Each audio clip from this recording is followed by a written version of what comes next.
couple days after. How's your ankle feeling?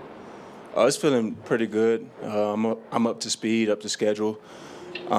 Just busy monitoring it and making sure, I'm ready to play on Sunday. How just different was it, game like week 2 versus week 1 where, you targeted 9 times, you're obviously on a bunch of different guys versus, kind of shadowing Calvin like you are in week 1? That's the name of the league. Different teams got a different game plan going up and towards the week. So, I think it was a good battle, good competitive battle. Obviously, I thought, I could have made a couple plays here and there, but, kudos to them as well for executing right. So it's something to learn from and take away from that game for sure. What do you take away from that game, personally? I think we shot ourselves in the foot a couple times there. It's hard to really bounce back and sort of sustain excellence, when you shoot yourself in the foot. And I think that's very prevalent in the game. We had times where we could have got stops, we didn't. And it was unfortunate towards the end because even after all that, we still could have won the game. So I think it's just all about execution. I don't want to say picking on you because it was more like you're just going cut routes and you're just following. Is that, and you held them down. Well, how do you assess what happened with you? It's a league. They get paid too. They made some good catches. I think I had pretty tight coverage. Some throws is crazy. Credit to Daniel Jones. He made some great throws as well too. So, but it's definitely some that I hold myself to a high standard. So that wasn't one of my best games. So I'm gonna make sure that I learn from it and correct myself as well. So. You've been covering Keenan Allen for a while since he came in the league. What do you still respect about what he's doing even now at the age of 33?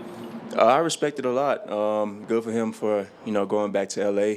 I know him and Justin got a great connection going on over there. So it's pretty cool to see him still at his age, producing some good numbers. Becoming a reliable target as well. So it's something that we'll key on going into the week.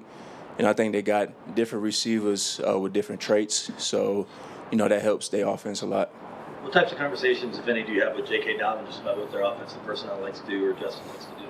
I'll definitely, normally be a sponge, feed into his brain a little bit, ask him questions. I think he's got a lot of intel, a lot of insight, especially with him, being in the offense as, so recently. So I think it'll be good to really gain some insight on these guys for sure. Pat, they're obviously a strong start to the season. What sort of opportunity is this for you guys within the division and against a team that's 2-0 to kind of bounce back and get a big win? Yeah, I think this is a big-time game, obviously a divisional opponent.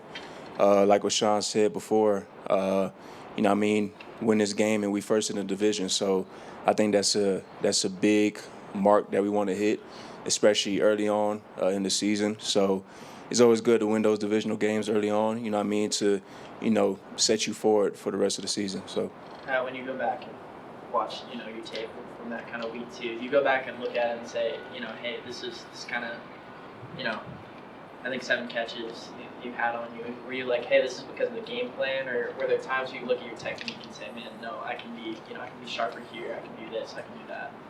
I think it goes hand in hand. Like, I'm not going to be up here and just, credit him. I know what type of player I am, but there are some points where I thought my technique was a little lazy.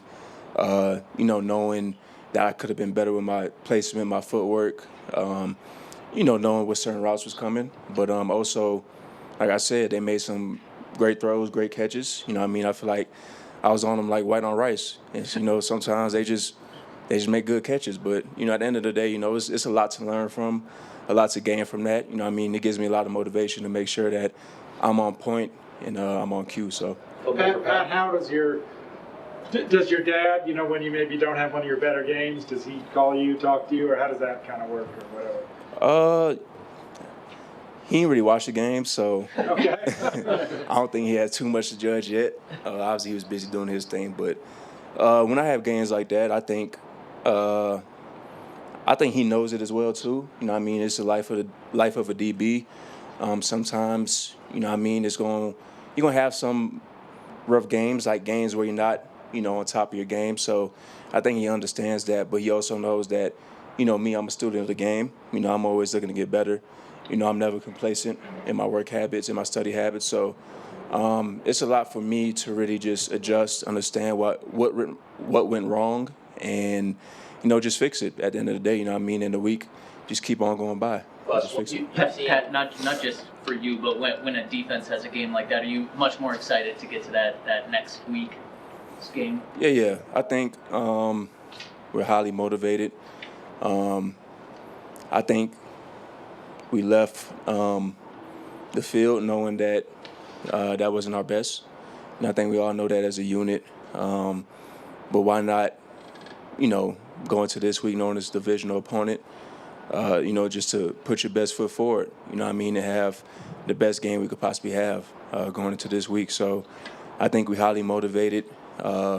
We got to click on all cylinders, going up against LA. They got a lot of momentum coming into this week. So we understand our opponent and we know what we got to do at the end of the day. So